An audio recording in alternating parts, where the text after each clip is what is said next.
So I don't know if you like me, but sometimes I just get real frustrated because I feel like if God told me to start this business, start this podcast, do all the things that He told me to do, it should just be easier and faster. This past weekend, all of my responsibilities hit me at once. And I thought, like I said last episode, that when my kids and my husband were gone, that somehow everything would get easier. But what it pointed out to me is that I don't have any kind of foundation. I am lacking discipline, if I'm honest, time management. I don't mean time management as in I'm not getting the things done, but I don't have a system for getting the things done. My week is not laid out in a way where everything doesn't feel like it's always crushing me.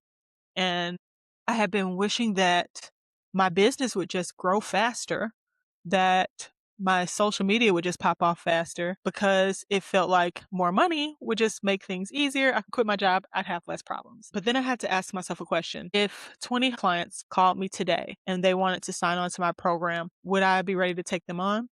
And I don't just mean having the workflows and the systems set up. Do I have the discipline, the time management skills to manage all of those clients? If this video right now was to pop off and I was suddenly to have 5,000 subscribers and 10,000 people watching, would I have the confidence to continue to show up as myself and not who I think people expect me to be? Because I'm being honest, this is the second time me recording this video because the last time was so forced and fake. I just couldn't even post it because 8 people watched my last video. And it made me act that way. So the answer is no, clearly. And so all of that made me think of this story in the Bible that I had read about a while ago. You know what? Actually, let me read it. So it says, when Pharaoh finally let the people go, God did not lead them along the main road that runs through the Philistine territory, even though that was the shortest route to the promised land. God said, if the people are faced with a battle, they might change their minds and return to Egypt. So God led them in a roundabout way through the wilderness toward the Red Sea. Thus the Israelites left Egypt like an army ready for battle. So because God let them take an easier way, which was actually the long way, they had more motivation to keep going. And had they gone the quicker way, there were bigger battles that they had not built the character, the skills, the fortitude, the discipline to handle. And that's us, if we're being honest. And if that ain't you, then maybe, watch somebody else's podcast, maybe, because here's where we're at here. And I think sometimes we have this mystical, magical thinking because, quite honestly, it allows us to think about what could be instead of what is and actually taking action and doing something to build ourselves up. We have this magical thinking that if God was to send me 1,000 clients today, I can quit my job and I can do this and this and that. But what are you like as an employee? And I don't just mean showing up on time. I mean, do you go the extra mile? Are you showing up how you would show up as an owner of a business? Or are you just showing up and getting your job done and leaving? Do you have the discipline in your everyday life to do the thing when there's nobody telling you? To wake up at 5 a.m. when there's no consequences if you don't? For me, quite frankly, the answer is no. Because I've been saying I wanted to wake up at 4:30 so I can go to the gym. Baby, I ain't done it yet.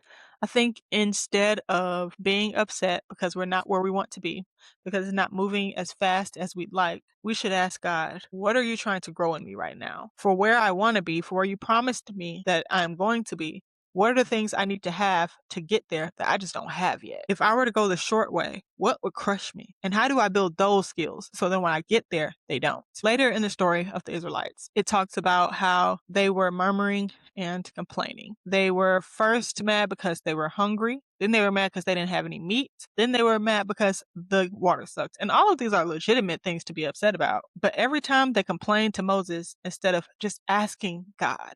And the thing is, we know for a fact he would have given them those things if they would have just prayed because he gave it to them when they complained. The difference is that because they murmured and complained instead of praying and going to the source, when they actually got to the promised land, they did not have the faith to go through the battles that were ahead of them. Instead of trusting God when he said, go, it's good, they sent scouts who were filled with fear that came back and filled them with fear. And instead of something that could have happened in 11 days, they spent 40 years. So I just want us to stop complaining. I want us to go to the source, ask him for the things that we need, tell him what we're struggling with, tell him what we don't understand, ask him where we need to grow. Just do it.